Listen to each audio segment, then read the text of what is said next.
पहा नवीन एपिसोड्स एकदम add free.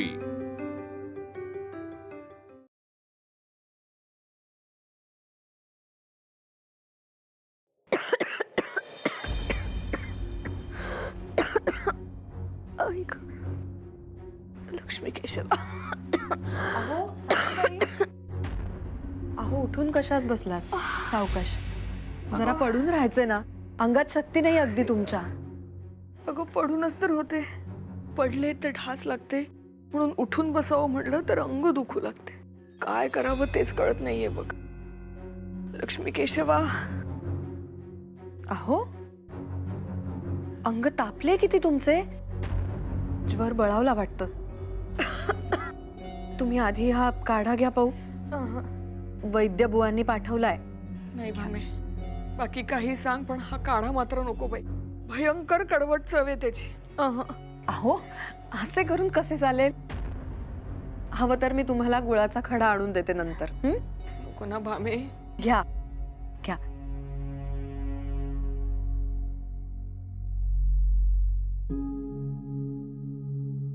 आणि आता जरा थोडा वेळ स्वस्थ पडून राहा. घराकडे पाहते मी. बघ बाई, कशी अशी अचानक आजारी पडले मी. सगळा भार नेमका तुझ्यावर पडला बघ. अहो असं काय म्हणताय? कुणी हौस म्हणून का आजारी पडतं, का ठरवून आजारी पडतं? सणासुदीची दगदग झाली तुम्हाला, तेच काय ते निमित्त. थोडासा आराम केलात ना, म्हणजे बघा कशा चटकन पदर खोसून पुन्हा उभ्या राहाल ते. आणि सासूबाई, आता तुमचं सुद्धा वय झालंय म्हटलं, त्याचीच लक्षणे आहेत ही सारी. हो का? बर, पहा बरं, मला आराम करायची सवय लागली ना, तुझं कठीण होईल. सावकाश, तुम्ही पडा जरा, मी तुमच्यासाठी गुळाचा खडा आणते. नाही नाही भामे, तू बैस. मला तुझ्याशी थोडं महत्वाचं बोलायचंय. काय? भामे, तुझा नवरा इतक्या दिवसांनी घरी परतला, घरात सण आहे, तू 4 दिवस सुद्धा त्याला घरी थांबू शकली नाहीस. कशी ग तू अशी? काय उपयोग सासूबाई, बोलले की माझंच तोंड दिसतं. आणि हे काय, मला जायचे आहे, मला काम आहे, माझे ठरले आहे, असं म्हटलं की झालं. आपण काय बोलावं? अगं पण असं करून कसं चालेल भामे? बाळला सुद्धा जाणीव नको का व्हायला की तू आता एकटा नाहीये?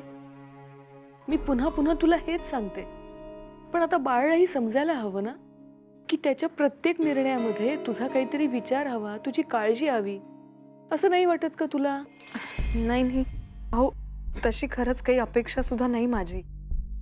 खरं तर इतर वेळेस हे असं काही म्हणाले असते, निघून गेले असते ना, तर मला रागच आला असता त्यांचा.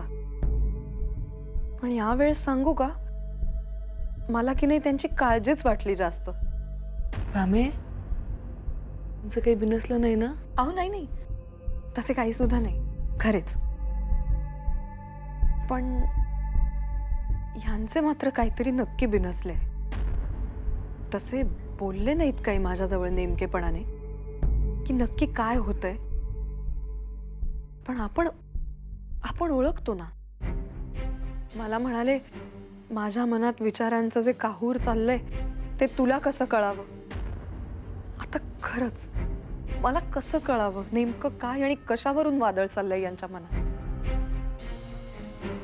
आता तू म्हणतेस तेव्हा माझ्या लक्षात येते, आज पूजेत सुद्धा त्याचं चित्त काही थाऱ्यावर नव्हतं बघ. आणि म्हणूनच मी सुद्धा थांबवलं नाही यावेळेस त्यांना. पण आपले काळजी म्हणून बोलून बसायचो. आणि इकडचा जमदग्नीचा अवतार तर ठाऊक आहेच आपल्याला. कावळा बसायला आणि फांदी तुटायला निमित्त. नाही म्हणूनच म्हटलं, होऊ दे यांच्या मनाप्रमाणे. जायचे आहे ना, जा, अगदी जा, पण मन शांत ठेवा. मला वाटतं सासूबाई, कधी कधी जो काही यांचा त्रास आहे ना, तो मला होऊ दे, मी सहन करेन सारे काही. पण असे गप्प राहून भलते सलते निर्णय घेऊ नका, ज्यामुळे आपल्या सर्वांना पश्चाताप करावा लागेल. आणि मला तर अगं भामे, ऐक तरी. भामे गेली. कसा होणार आहे या दोघांचा संसार? तो बाळ असा आणि ही बाळला सुद्धा हिचं मन समजत कसं नाही देवच जाणे. लक्ष्मी केशवा सांभाळ.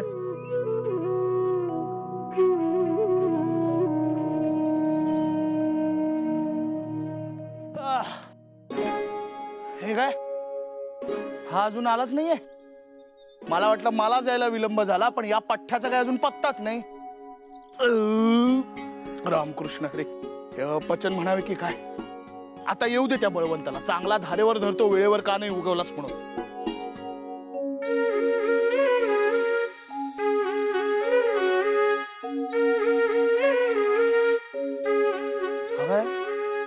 हा कुठून प्रकटला, धरतीमधून की नदीमधून?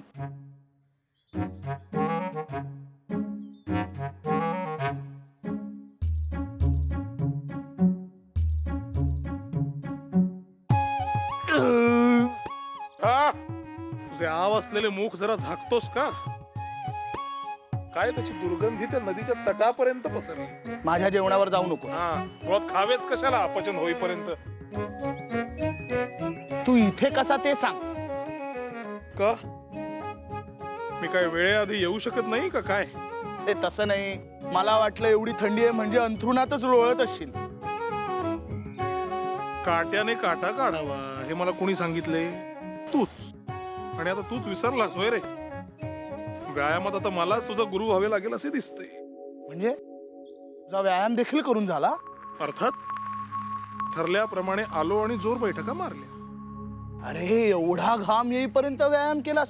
ओले त्याने वाटावे इतका? अरे मूर्खा, व्यायाम केला वाटलं अजून ऊर्जा शिल्लक आहे आपल्यात, मग समोर नदी दिसली. म्हणजे दुसऱ्याच क्षणी सूर मारून मोकळा की काय? अर्थात या किनाऱ्यावरून त्या किनाऱ्यावर आणि पुन्हा माघारी एक चक्कर मारली. आता असे तरतरीत वाटतंय ना. बळवंता, जरा देखील भय वाटले नाही तुला हे करताना? अरे तुझा आज इतका महत्वाचा दिवस आहे आणि हे पराक्रम केलेस तू. आजारी पडला असतास तर? दिवस आहे ना महत्वाचा, मग दिवसाची सुरुवात अविस्मरणीय करतोय मी, दुसरे काही नाही. आणि बरं का दाजी, पराक्रम अजून केलेले नाही, करण्यास निघालेलो आहे. बळवंता, अरे वादविवाद स्पर्धा तुझी आहे, पण दडपण मलाच आले.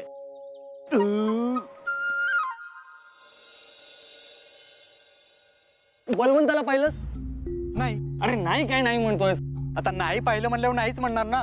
पण मग शोध त्याला. अरे स्पर्धेच्या वेळेनंतर पोहोचला तर काय उपयोग आहे? त्याला स्पर्धेत सहभागी होता येणार नाही. बळवंत कुठे? हा, आम्हाला वाटलं तो तुझ्या सोबत येतोय. घ्या, म्हणजे आलाच नाही का तो अजून? तरी मी त्याला सांगत होतो एवढ्या थंडीत नदीत पोहायला जाऊ नको, तरी शहाणपणा करत गेला पोहायला. आता पडला असणार आजारी. ह्याचा हट्टीपणा ना त्याच्याच अंगलट येणार एक भवतः का चिंता असती? घ्या, आत्ता आलायस होय? आम्हाला वाटलं की तू येणारच नाहीस. का? अरे कर्वे आणि बाकीचे स्पर्धक येऊन बसलेत. मग बसू द्या की. अजून 11 वाजण्यास किमान 5 मिनिटे आहेत. कशावरून सांग? कशावरून? सावली पहा. सावली पायरीच्या थोडी मागे, पायरीपर्यंत पोहोचली की वाजले 11. वा, घ्या. ह्याला म्हणतात ज्ञान. बळवंता, तू कशाला घेतो स्पर्धेत भाग? नेहमीप्रमाणे विजयी तूच होणार आहेस. असा कोण आहे जो तुझ्याशी वाद घालू शकेल? कोण आहे तो महाभाग? नाही नाही नाही नाही, मीच हे मानत नाही. मुळात मी विजय पराजय यासाठी स्पर्धा करीतच नाही. अनेक विद्यार्थ्यांचे विविध विषयांवरचे विचार आपल्याला ऐकायला मिळतात आणि तेच आपल्या ज्ञानात भर पाडते. माझे म्हणणे असे आहे की याच उद्देशाने स्पर्धा भरवली जावी, दुसरे काही नाही.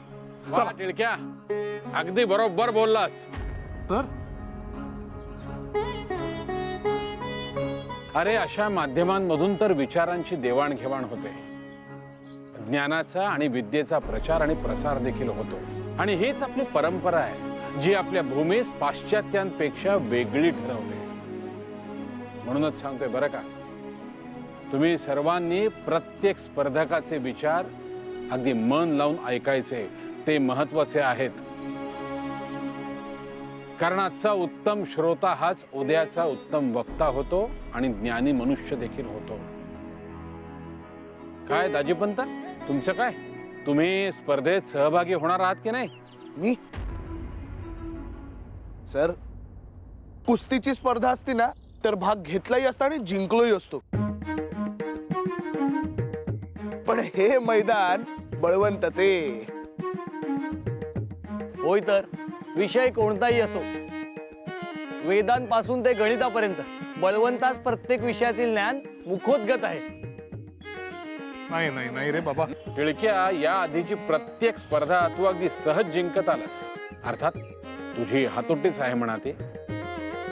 पण बाळ, या वेळेचा मार्ग वाटतो तितका सुकर नाही बरं का. का यंदा असं काय होणार आहे?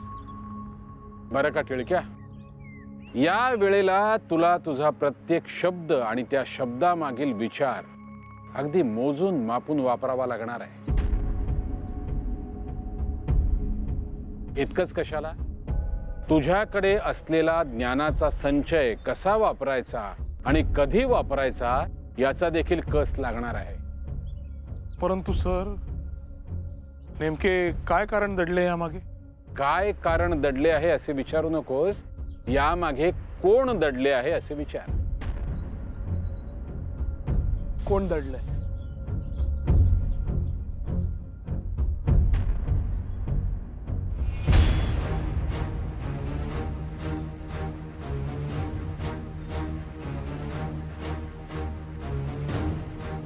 चाणाक्ष बुद्धिमत्ता, ओघवती वाणी,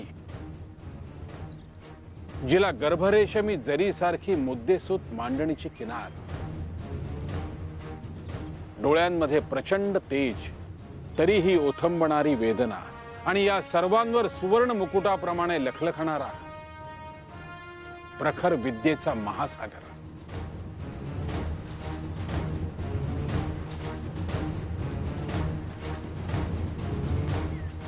नाव काय यांचे? ज्ञानाचा तेजस्वी प्रभाकर, गोपाळ गणेश आगरकर.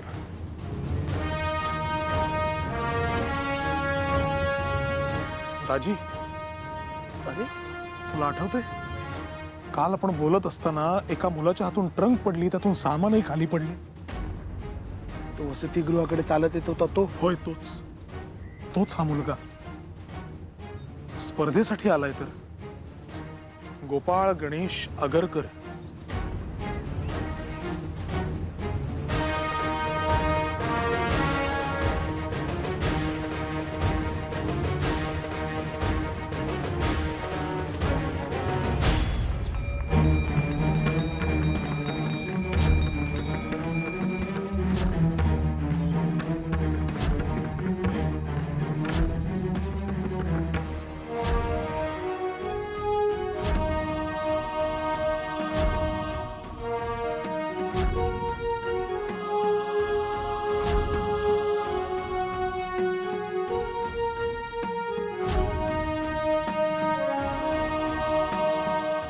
विद्यार्थी मित्रांनो, दरवर्षीप्रमाणे या वर्षी देखील आपल्या महाविद्यालयानं वादविवाद स्पर्धा आयोजित केली आहे.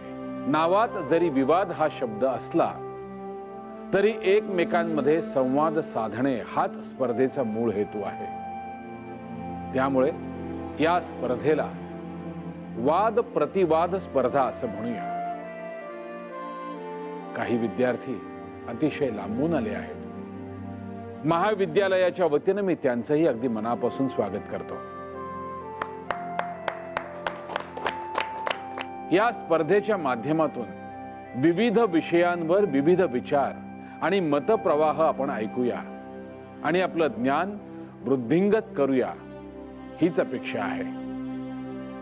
अधिक वेळ न घालवता आपण स्पर्धेला सुरुवात करूया. सर्वप्रथम मी आमंत्रित करतो निळकंठ बापट आणि विश्वनाथ कर्वे यांना.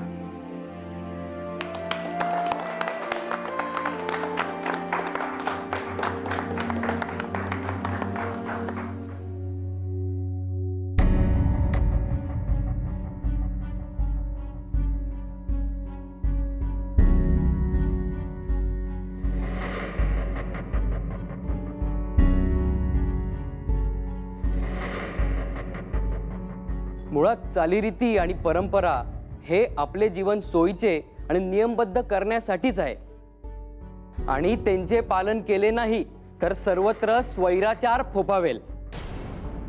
ते मान्य असेल आपल्याला? चालीरीती आणि परंपरा ही गुलामगिरीची सूक्ष्म आणि तीक्ष्ण रूप आहेत.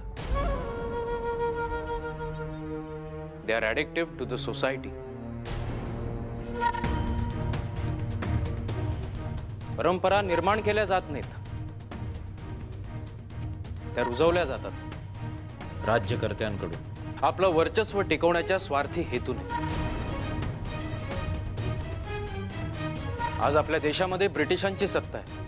ते त्यांच्या परंपरा, त्यांच्या चालीरीती आपल्यावर लादू पाहत असतील तर ते मान्य होईल आपल्याला का? परंपरा त्यांच्या काय किंवा आपल्या काय, तुमच्या हेतूने जीवन नियमबद्धच होईल ना. मग आक्षेप कसला? परंपरा आणि चालीरीती यांच्या मागे फक्त स्वार्थ आणि राजकारण एवढंच दडलंय, बाकी काही नाही. जीवन हे विज्ञान आहे ज्याचं सूत्र एकच. जे समोर दिसत नाही ते मानायचे नाही आणि जे डोळ्यास दिसते मग ते कितीही विदारक असले तरी ते झाकायचे नाही. कर्वे, यावर काही प्रतिवाद आहे का? जीवन म्हणजे फक्त विज्ञान नव्हे.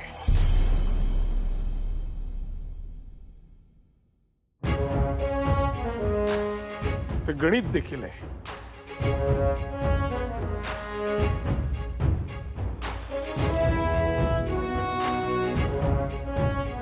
जे घडते, जे दिसते, त्या समस्येची उकल कुठल्या सूत्रानं होऊ शकेल याचा शोध म्हणजे जीवन.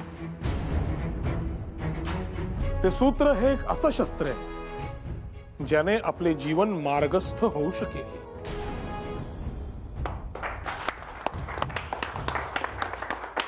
वा टिळक्या, कर्वे, बापट, परंपरेपासून सुरू झालेले सत्र इथे येऊन थांबलंय. आता मी तुम्हा दोघांना वाद प्रतिवाद करण्यासाठी हाच विषय देतो. शस्त्र की शास्त्र? आता तुम्ही दोघेच निवडा, तुम्हाला कुठला विषय हवा तो. मी निर्विवाद शस्त्र. अगरकर, आता तुला शास्त्रच निवडावं लागेल. मी शास्त्राच नव्हे, शास्त्रानेच मला निवडलंय.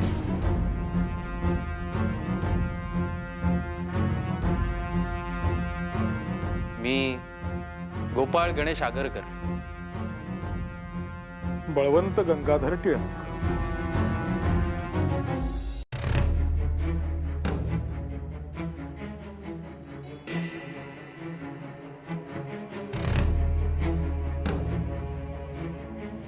मनुष्य हा परिस्थितीचा गुलाम असतो. परिस्थिती त्याच्यावर अन्याय करत असते, त्याच्यावर जुलूम करत असते आणि म्हणून तो हतबल होतो, कारण त्याच्याकडे प्रतिकार करायला शस्त्र नसते. ज्या दिवशी त्याच्या हाती शस्त्र येईल तेव्हा तो जगातल्या कुठल्याही अन्यायातून, कुठल्याही गुलामगिरीतून स्वतःची सुटका करून घेईल. आज देशात चाललेले जुलमांचे प्रसंग पाहताना हेच लक्षात येते की आपल्या हाती शस्त्र नाही म्हणून आपल्याकडे मनोबल नाही. त्यामुळे शस्त्राला पर्याय नाही.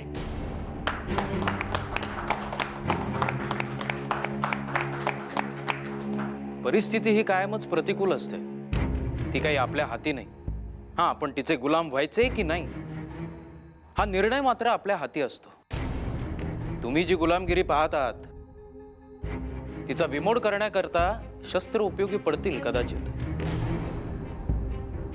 पण ज्या मानसिक गुलामगिरीमध्ये आपला समाज खितपत पडलाय त्याला बाहेर काढायचे असल्यास शास्त्राशिवाय पर्याय नाही. जगाचा इतिहास उघडून बघा, कुठलाही सेनानी बघा, जेव्हा ते सशस्त्र होते तेव्हाच विजय प्राप्त झाला. शस्त्रे घडवतात ती फक्त युद्धे, या उलट शास्त्र नवी दृष्टी, जगण्याचे नवे आयाम देतात. शस्त्रे प्राण घेतात शास्त्र जीवन घडवतं. शस्त्राची ताकदच ही आहे की आपल्या हाती शस्त्र असेल तर कुणीही आपला आवाज दाबू शकत नाही. शास्त्र हाच असा आवाज आहे जो जगण्याची दिशा ठरवतो. आगरकर बुवा, समोरून एखादा शत्रू चालून आला आणि तो तुमचा जीव घेणार असेल तर जिवंत राहण्यासाठी काय काम येईल सांगा पाहू. तुमचे हे शास्त्र का हाती असलेले शस्त्र?